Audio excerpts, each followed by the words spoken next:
Good afternoon, students. You're welcome to food and beverage class. This is in continuation to whatever we did last time. I have given you, hotel management from the eyes of your food and beverage department. In a nutshell, I have given you the idea. Now we will go by the syllabus. Okay, in the first year syllabus, first year comprises of 6 months. In 6 months of time, we will be doing only about the food theory. Okay, food theory and food practical. In food theory, I will be. If you go through the syllabus, it is already there on. We have posted that in WhatsApp. You can go through in food and beverage. I'll tell you. It is written HPM 102 Food and Beverage Service 1. Okay, you will find all the details about what is going to be taught to you in next 6 months of time. Okay, in the food theory. Basically, in this semester, you will be made aware of how food service is basically conducted professionally, and you will be made to understand the nitty-gritty of food and beverages service point of view. Food and beverages, how they are conducted, what all things are there to be learned and practice practically in the classroom. Okay, in the syllabus it is mentioned over here. Excuse me. It is the objective of this semester is to develop a comprehensive knowledge of restaurant service in any hotel, and the students will be made professional competence at the basic level, and it is ensured that a thorough knowledge foundation in the principle of food service and its all related activities in the hotel or similar to hoteliering in the hospitality industry. Okay, this is basically the objectives of this semester. Now we will go to the first chapter of this semester of food theory. In the first chapter, we will be discussing about the introduction to hotel industry.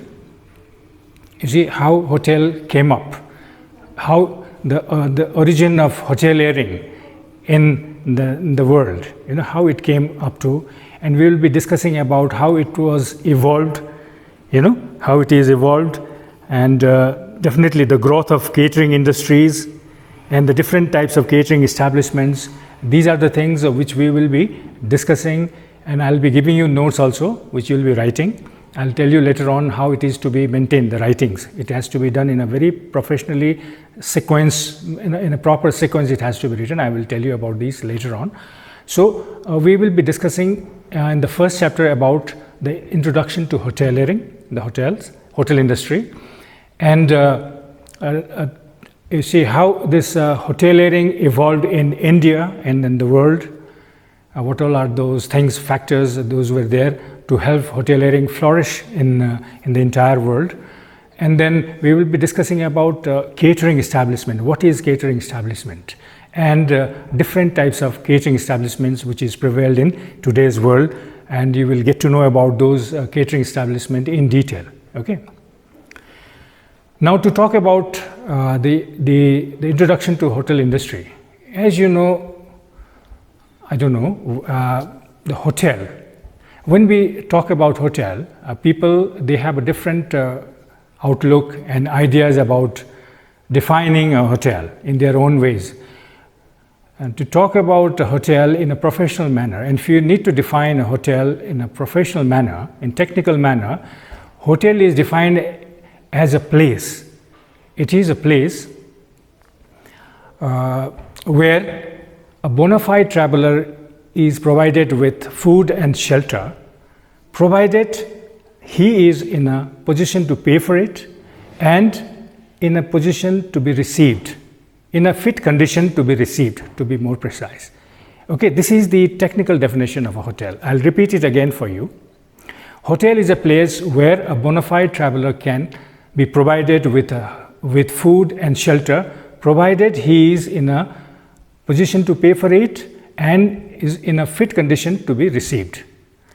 Now, obviously, if you have to entertain yourself, get into any establishment or units of in the food industry, and you consume anything, you need to pay for it definitely, and you have to have that capability of paying, and you know that you have it. That's why you enter into that space, so that there is no untoward incidents that takes place later on.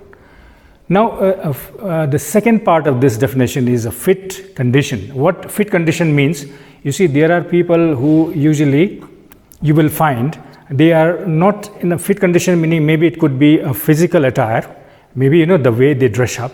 Some people, they like the big hotels, large hotels, reputed hotels, they have a very much, they have a dress code. They see if the person is whether in a good profile or not, properly dressed up or not. That is one fit condition. They are only allowed. If you are not in a properly dressed, you are not in a proper manner of dressing sense is not there with you. You are you have dressed up very, like very informally. You are not wearing a proper shoes, or maybe you are in chappals and things like that. I hope you understood. Those things are basically, they are stopped at the gate only by the guard. So that is one aspect of fit condition. And next is the person who is not in a proper sense, maybe in the sense of intoxication. The person tries to walk into a hotel in intoxication state. You see, intoxication is such things which cannot be controlled by oneself. So the hoteliers, they do not like to see any kind of untoward incident or a crisis or kind of things that takes place inside the hotel, inside wherever that person goes who is intoxicated, creates a lot of problem and chaos. So they are basically kept, or probably they are held up at the gate only. That's why this fit condition is mentioned over there. Okay, this is another aspect of fit condition. So one should not be not properly dressed or intoxicated, like drunk. They are not allowed in a hotel. So hotel's definition is that. Okay. Now we move on to how hotel industry came into existence. You see, a lot of people have researched, tried to find out how hotel came into existence. There was no such thing called hotel in earlier times, a long time ago. So when the researchers found out that this hoteliering came into existence, it originated around 600 BC, before the birth of Christ. 600 years before, people had started some kind of a business called hoteliering. It never used to be called hotel those days. It used to be called inn. Inn is basically, it is pronounced as inn, and it is spelled as INN, inn. Okay, inn, what used to be inn? You see, the hotel those days, but people never had any kind of a technical, technical way of running it. They basically, there used to be a family run. This used to be a family-run business run by a husband and wife. Okay, they used to provide the travelers a large hall, that's all, and where these people, the travelers, used to sleep on the floor along with the animals on which they used to travel with.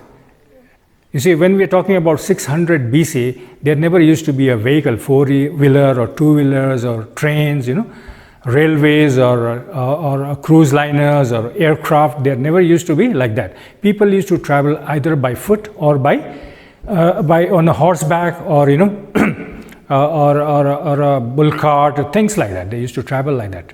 You must have seen in the movies, Hollywood movies, earlier days, old days.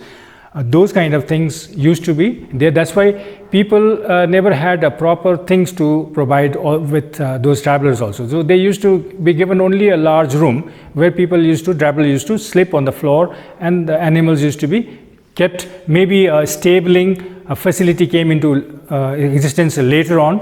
The horses were taken to a stable where they used to be kept over there. Till such time, those travelers used to stay in that house. And there used to be no payment. They used to probably share whatever they used to have, whatever they used to have with them, they used to probably barter. I give you this, you give me place to stay for a night or two, something like that. So it went on for hundreds of years, this kind of inn earlier. So ultimately, later on, when people started, how this hoteliering started growing is basically what is responsible for growing of this hotels, where the advent of your invention of wheels, the steam engines, diesel engines, the aircraft, the railways. When people started these were invented, and the people started traveling more and more. So when more people started moving around these, the countries, there was a need for these inns to grow. So people started making their homes, maybe stay for these travelers to stay, and they started incorporating a little of extra things, little bit of extra things, like maybe there never used to be fooding facilities earlier. They only used to get a room to stay, a floor to stay, rather, to be very, very precise, and a stabling facility for their animals, in which they used to travel. And later on, they started giving them food also, like offering them food for a certain price, and maybe some kind of alcohol that they used to make, like in the form of wines and beers earlier. So as the time went by, what is important over here is basically when the vehicles were invented, people had more convenience of traveling, and then with the advent of advent of your revolution in England, it is called Industrial Revolution in England. Travel for businessmen to different places for their business purpose became it increased more and more. So there was a demand for more inns or more hotels to grow. That's how inn started growing, the hotels started growing, and what you see now is only the small inns evolved into hotels of today, which is a 5-star. Now you have got the gradation of hotels also: 1-star, 2-star, 3-star hotels, 4-star, 5-star. There are 7-star hotels also, and all those luxury resorts. Those are nothing but those are the evolution of those small inns only. People started incorporating luxury items one by one, as and when it was demanded from the travelers, from the customers. So what you see now is all about the evolution of, that is how these things, the hotel evolved, and you see now that it's only the payment that you have to make. You get everything inside your room in a hotel. So this is about your the introduction and of course the growth of hotel industry. Okay. Now, as you know now, the growth of hotel as it has become, it started basically. It started, the hoteliering came into existence in a large, in a proper, rather a technical form of business. In hoteliering came into existence it started from European countries only. Europe took the lead of starting hoteliering in a professional manner. And which countries are responsible for it were France and Switzerland. These two countries were it is still said now, they were the grandfather of hoteliering of today's world. Now it started with it is called Hotel Garni. Hotel Garni is a kind of a hotel. It is not called a hotel. It used to be large, rooms in the form of apartments, 3-room apartments or 4-room apartments, large rooms with all the kitchen attached with it, and they used to be given on a basis of, it was rented. It was given on a rent on a day basis, per day or per week, per month. That's how it started. It used to be called Hotel Garni. Okay, and Hotel Garni. This was way back in 1760s, to be more precise. It started in Paris. Okay, Paris, which is it is the capital city of France. It started in Paris in 1760s, called Hotel Garni. Okay, this used to be the large house with a number of rooms or apartments available for rent by days or weeks or months. Now, after this, it was continuously going on and on. So, in moving, the business when it started moving from one country to another country, there was one hotel which was built professionally or technically. This was in the year 1794 in New York. The hotel used to be called the City Hotel. City Hotel came into existence in 1794 in New York in USA. Okay, that was a professionally and technically built hotel. And what started later on after this was what you see now. The status of the hotels that we get to see, the 5-star deluxe hotels, resorts, luxury resorts. These things are all because of these hotel which was built, and it was those luxury items were added one by one over the period of time. And what you see now is all because of the City Hotel, which was built in 1794 in New York.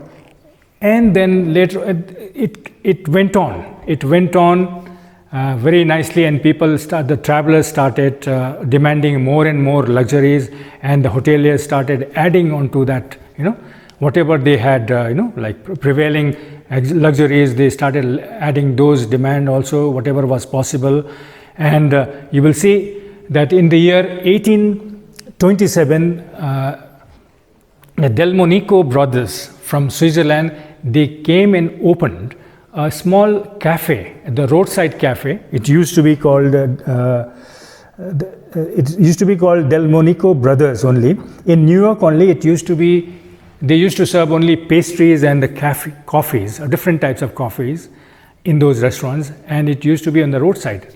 So why I'm telling you this now, this is, bringing it into your notices, because these roadside your cafes also came into existence alongside the hotels. People were encouraged to come out of their houses and start eating in these roadside restaurants, which was giving them absolutely beautiful, beautifully presented your food items with coffees, or many other food items and eateries and drinkable items. So people started coming out slowly and gradually, and these called restaurant cafes became restaurants later on, and it became popular and famous amongst the people who used to patronize these the cafes and restaurants. Things were going on. Now it was going on very smoothly, and over the period of time when demand became more and more in 1920s. In 1920s, there was one invention. There was one a concept was brought into effect by a gentleman called E.M. Statler. He was the inventor of chain hotels. You see, it was chain hotels means it is not the hotel, it is the hotel, same hotel having different branches, different outlets, or different kinds of chains, not only in that country or within that country, but outside that country also. They used to have their chains spread all over the world gradually. Now, you must have heard about different types of hotels that belonging to US, belonging to France, belonging to any European countries, or belonging to maybe Asia, like a chain of hotels like maybe J.W. Marriott, like Hilton Hotel group of Hilton hotels, Hyatt group of hotels. They're used, and if you talk about Indian hotels, also like the Oberoi hotels, chain of hotels. It's not only in India; it is all over the world in 5 continents. And and it is ITC group of hotels is there, a Taj group of hotels are there. These are basically the concept was brought into effect by E.M. Statler in 1920s. So this is nothing but basically having the same standardized hotel, offerings all over the world. Same thing. Whatever you are serving here in India, the same thing you'll get in China also, in US also, in France also, wherever, any European countries. So this used to be the concept of chain hotels. Okay, that's all for today. We will continue these in the next class. Okay, thank you.